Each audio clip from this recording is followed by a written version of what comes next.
دہلی کی تاریخ بہت وسیع اور پرانی ہے۔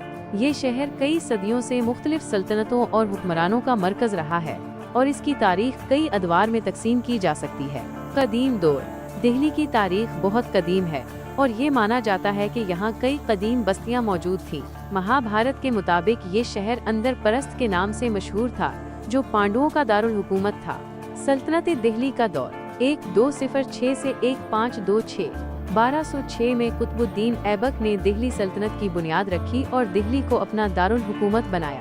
اس کے بعد غلام خاندان، خلجی خاندان، تغلق خاندان، سید خاندان اور لودھی خاندان نے یہاں حکومت کی۔ اس دور میں کئی مشہور عمارتیں تعمیر ہوئیں، جن میں قطب مینار، قوت الاسلام مسجد، علاؤ الدین خلجی کا مدرسہ اور تغلق آباد قلعہ شامل ہیں۔ اس دور نے دہلی کی ثقافت، فن تعمیر اور سماجی ڈھانچے پر گہرا اثر ڈالا۔ مغل سلطنت کا دور 1526 سے 1857۔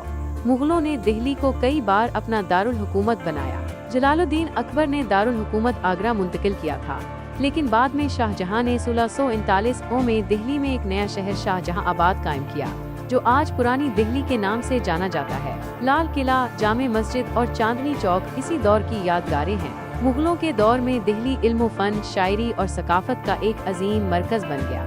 غالب، میر سودا جیسے بڑے شعراء نے اسی دور میں دہلی کو اردو شاعری کا گہوارہ بنایا۔ برطانوی راج 1858 سے 1947۔ 1857 کی جنگ آزادی کے بعد برطانوی حکومت نے دہلی پر مکمل قبضہ کر لیا۔ 1911 میں برطانوی حکومت نے اپنا دارالحکومت کلکتہ سے دہلی منتقل کرنے کا فیصلہ کیا اور نئی دہلی کی بنیاد رکھی۔ نئی دہلی کو برطانوی معمار ایڈون لوٹنس اور ہربرٹ بیکر نے ڈیزائن کیا تھا۔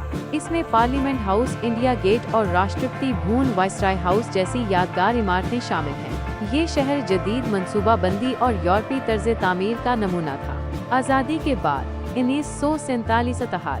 1947 میں ہندوستان کی آزادی کے بعد نئی دہلی کو آزاد بھارت کا دارالحکومت قرار دیا گیا۔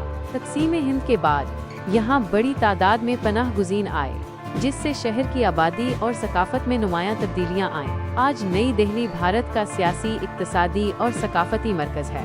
یہ ایک کثیر الثقافتی شہر ہے، جہاں قدیم تاریخ اور جدید ترقی کا حسین امتزاج پایا جاتا ہے۔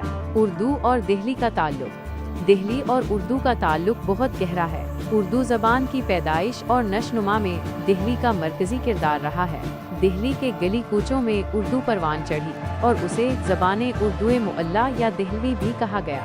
غالب، میر تقی، میر ذوق مومن جیسے شعراء نے دہلی کو اردو ادب کا مرکز بنایا اور ان کی شاعری میں دہلی کی تہذیب و ثقافت کی جھلک صاف نظر آتی ہے۔ 1857 کی جنگ آزادی کے بعد دہلی کی ادبی اور ثقافتی زندگی متاثر ہوئی، لیکن اردو آج بھی دہلی